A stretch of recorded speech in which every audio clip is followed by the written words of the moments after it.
Terceiro trimestre de 2024 do Banco Brasileiro de Descontos, o conhecido Bradesco. É sobre isso que a gente vai conversar. Vamos lá?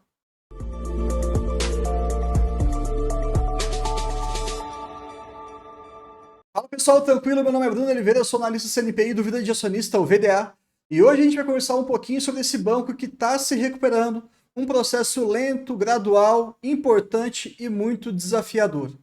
Vários aspectos aqui a gente precisa abordar, positivos, negativos e alguns de atenção, mas no final das contas eu quero que você saia daqui com argumentos, e isso é muito importante na sua tomada de decisão.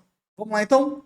Mantendo a nossa tradição, aqui a gente está falando sobre o Bradesco, e este vídeo não é recomendação, embora eu possa fazer esse tipo de conteúdo para vocês.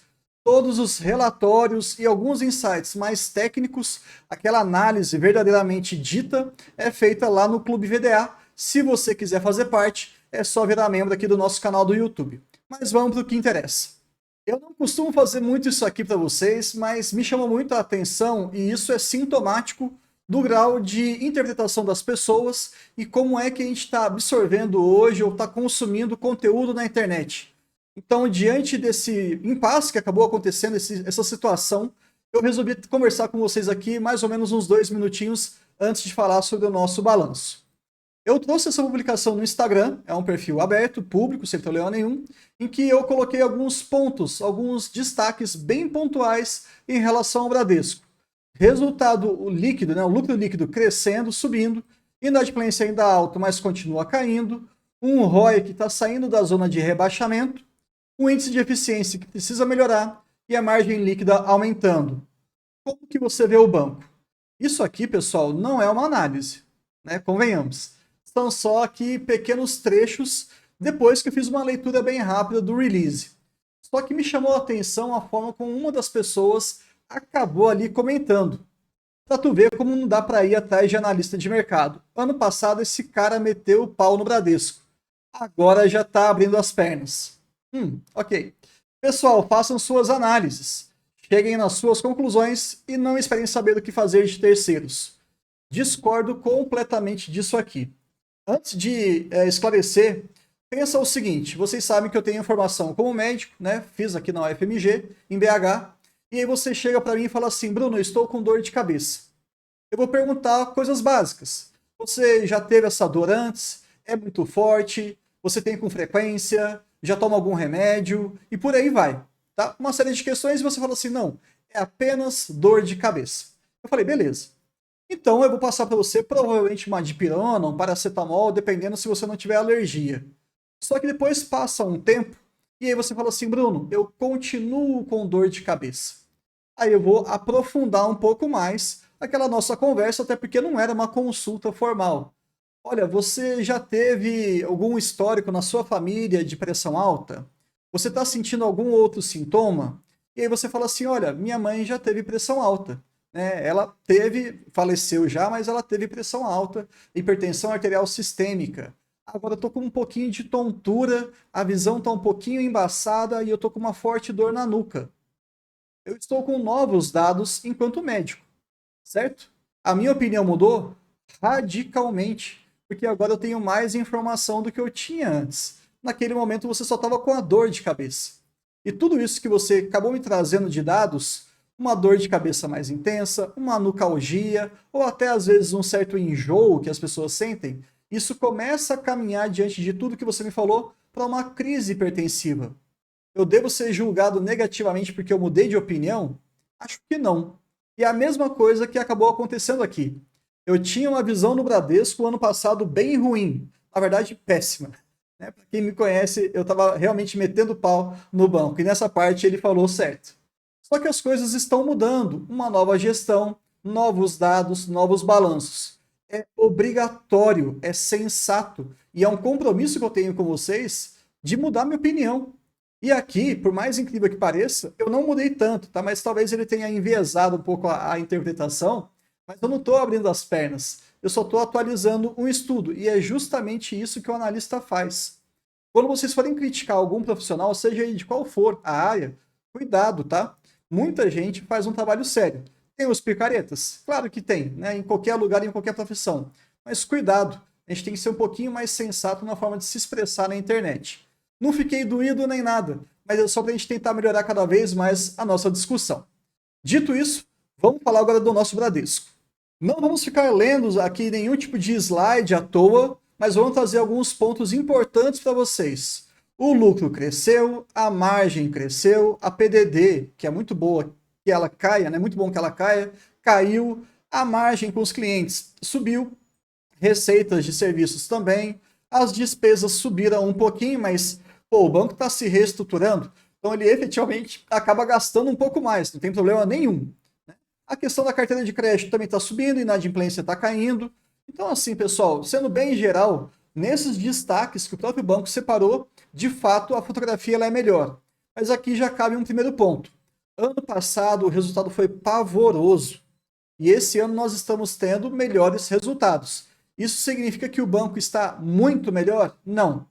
Eu vou ser muito franco, que talvez no finalzinho você pode concordar ou não comigo, mas ele está menos pior. Do Bradesco estar melhor, esse lucro aqui deles tem que ser pelo menos acima de 6, 6,5 por trimestre. Mas tudo bem, não tem problema nenhum. Um ponto que me chamou a atenção desse gráfico, desse slide, melhor dizendo, para vocês, é aqui o grupo segurador. Hoje, se você pegar esse lucro de 2,4 bilhões e dividir pelo total que o conglomerado Bradesco conseguiu, representa 46%. Ou seja, quase metade do lucro do Bradesco veio apenas da sua seguradora. Bruno, vamos tentar ver um pouquinho o passado? Vamos, sempre bom olhar um pouquinho. Lá no terceiro trimestre de 2023, essa mesma conta significava 52%, provando que o banco realmente estava muito mal das pernas e quem carregou nas costas toda a estrutura do Bradesco foi o grupo segurador. E aí, eis que surge uma frase, não é minha, gostaria que fosse minha, mas ela não é, e diz o seguinte: comprar ações do Bradesco, BBDC3 ou BBDC4, é adquirida uma seguradora rentável, de fato ela é rentável, e de quebra um banco. Hoje eu tenho que concordar com essa frase, ela é muito verdadeira, tá? A gente quer que isso daqui mude completamente? Claro, a gente quer que esses 2,5, 2,4 bilhões de reais da seguradora continue existindo, mas que o banco traga um resultado complementar muito maior. Mas, enfim, é só para a gente deixar claro aqui que nem tudo são flores. As coisas estão melhorando, mas tem algumas tarefas ainda para serem cumpridas. Avançando um pouco mais, a gente sempre gosta de falar da carteira de crédito, isso aqui é fundamental. Eles estão chegando a quase 1 trilhão de reais. Não é um banquinho, né? De fato, faz parte dos bancões. Aqui de uma maneira bem divertida, bem lúdica, eu falo que é um Bradesquinho, porque eu sei o potencial dessa instituição. Mas infelizmente eles ainda estão recuperando isso, sem problema nenhum. Na hora que a gente olha a carteira de crédito crescendo, uma das formas de você ver se esse crescimento está sendo com qualidade é olhando o índice de inadimplência. E de fato, de junho de 2023, que foi o pico ali de 5,7%, de lá para cá eles estão efetivamente melhorando sim essa inadimplência. Continua elevado? Continua, mas está caindo e é isso que tem que acontecer mesmo. De preferência, ficando abaixo do sistema financeiro nacional, mas a gente vai abordar essa comparação lá na nossa análise do Banco do Brasil em relação ao terceiro trimestre. Vai ser para o finalzinho dessa temporada. Se inscreve no canal aqui para você poder aproveitar também esse vídeo, esse conteúdo. Vamos avançar mais um pouco. Aqui na parte de PDD, e eu gosto muito de olhar isso aqui, a gente consegue também enxergar um pouquinho como é que está a política de concessão de crédito de um banco. É o carro-chefe. A gente já acabou de perceber que, de acordo com a queda do índice de inadimplência, de fato, eles estão melhorando ali quanto, como e o quanto eles estão emprestando dinheiro para os seus devedores. Mas agora presta atenção nesse racional. Se você vai emprestar o dinheiro para alguém e essa pessoa tem um risco muito grande de te dar o calote, você vai cobrar um juros mais elevado, não vai? Tende a ser mais ou menos essa é a lógica comum. Você tem uma alta rentabilidade com esse cliente, mas você tem um risco maior dele não te pagar. Agora, se você está conseguindo escolher pessoas que têm um risco mais baixo de te dar um calote, você pode, talvez, ficar menos preocupado. Faz sentido. E como é que a gente pode olhar um pouco dessa preocupação daquilo que está sendo emprestado? Através da PDD. Se eu estou muito inseguro e eu falo assim, cara, o negócio está desandando completamente, a gente vai ter que fazer uma maior provisão para devedores duvidosos, PDD. Vou ter que guardar um dinheiro, porque se eu levar um calote, eu já estou um pouco mais protegido. E desde o quarto trimestre do ano passado, a gente está percebendo que, de fato, eles estão diminuindo isso. Até porque a inadimplência está caindo, a qualidade dos seus clientes está aumentando. Total sentido. Mesmo com a carteira de crédito expandindo, o que nos leva a acreditar que a PDD deveria crescer, eles estavam tão elevados por conta do risco de uma maior inadimplência, que agora eles estão reduzindo a PDD, mesmo crescendo a sua carteira de crédito. Também no Banco do Brasil você vai ver uma comparação um pouquinho complementar desse racional e vale a pena. Tudo bem? PDD crescendo nem sempre é ruim. Guarda essa informação. De todo modo, eles colocaram aqui alguns motivos. A melhora da qualidade das safras, que a gente acabou de falar. As safras são aquelas pessoas que foram contempladas com diferentes políticas de concessão de crédito. Como é uma safra mais recente, inadimplência menor, então a política está mais adequada. Eficiência na cobrança, isso aqui é muito legal. Tenta negociar com aquele cara que está inadimplente, faz um certo desconto. É melhor receber um pouco do que não receber nada. E por aí vai. Diminui os juros ou aumenta o número de parcelas. Enfim, algumas ideias para você recuperar esse dinheiro. E também aqui um melhor mix da carteira de crédito, trazendo ali pessoas com diferentes perfis. Seja pessoa física, pessoa jurídica, grande empresa, média, pequena e por aí vai. Tudo bem? Aqui eu coloquei para vocês uma outra fonte de receita, que é da prestação de serviços, desde o advento ali, naquela narrativa, melhor dizendo, de 2019. Não sei se todos vocês estavam no mercado nessa época, mas falava-se que os bancos digitais iriam acabar com os bancões tradicionais. De fato, nada disso aconteceu, né? A gente está comparando coisas completamente diferentes, mas de fato aqui a prestação de serviços ela trazia uma excelente margem de lucro para a empresa, para o banco agora, mas acabou diminuindo. E não tem problema nenhum, né? A gente consegue rentabilizar esse cliente de outras formas. Então, um crescimento ali de 4, 5, 6, 7, até uns 9%, eu acho que ano a ano está super dentro daquilo que a gente esperava. Não tem problema nenhum.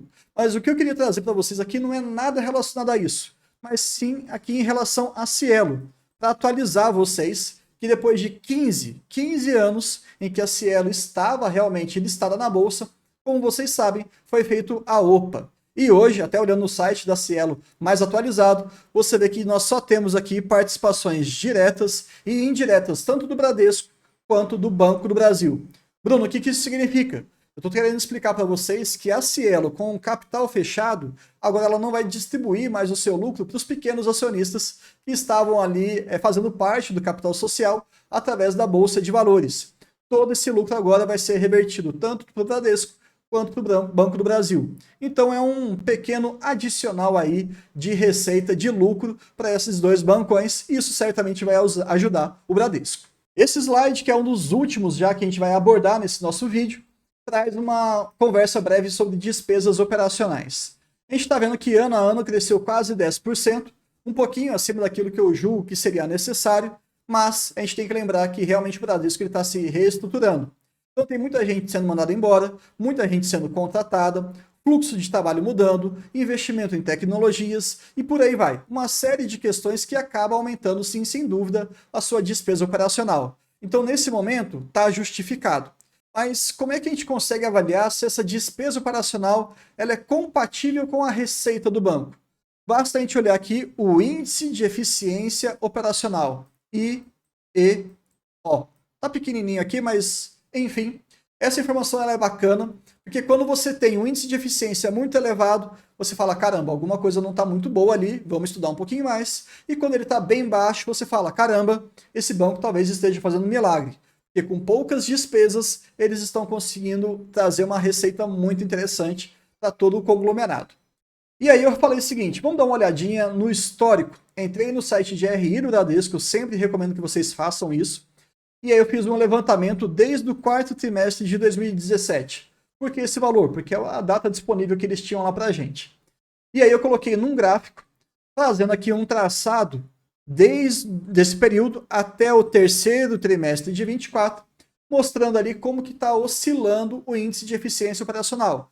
Lembra da regra, que é bem simples, quanto menor, mais feliz a gente fica, quanto maior, mais triste a gente fica enquanto investidor. E perceba que estava ali na casa dos seus 48%, 49%, subiu um pouquinho para quase 50%, caiu bastante para 45%, 46%, mais ou menos, caiu para 43%, e desde o segundo trimestre de 2022, simplesmente não para de subir. Ok, reestruturação, deu aquela derrapada, tal, a gente já sabe tudo isso. Mas aí eu fiz um estudo retrospectivo com os 4 bancões, e esse estudo completo vai estar no nosso relatório trimestral do Bradesco. Se você quiser ter acesso a ele, é só fazer parte do nosso Clube VDA, fazendo a assinatura aqui do nosso canal no Vida de Acionista no YouTube. R$ 25,00 por mês. Se você não gostar, você pode cancelar. É super simples, não tem contrato de 1 ano, você sai a hora que você quiser. É menos de R$ 1,00 por dia, acho que vale a pena pelo menos você testar, né? Mas aí eu trouxe para vocês uma parte desse resultado. E o Bradesco, infelizmente, nesse período todo, ele sempre teve um índice de eficiência maior do que o Banco do Brasil e o Santander. Então, se você é acionista do Bradesco, não espere, pelo menos olhando todo esse histórico, é um pouquinho curto. Eu julgo que de 2017 a 2024, a gente está falando de algo próximo a 8 anos, né? Você está aqui bem coberto. Tá? Antes disso, talvez o banco seja muito diferente do que ele é hoje. Mas entender que essa métrica de comparação talvez não seja muito significativa, porque existe um comportamento do Bradesco efetivamente ser menos eficiente do que o Banco do Brasil e o Santander. Mas aí a gente pode trazer outras métricas, outras comparações, que a gente também vai fazer aqui no final do nosso balanço aqui, da nossa temporada de balanços do trimestre, com os 4 bancões. Vamos olhar inadimplência, índice de eficiência, ROI e outras variáveis. Mas isso daqui me chamou muita atenção, e o que eu espero realmente para esse banco? Que isso daqui comece a normalizar e depois volte a cair. O índice de eficiência acima de 50%, pessoal, é de cada R$100 que entra no banco, 52 paga custo, paga despesa, melhor dizendo.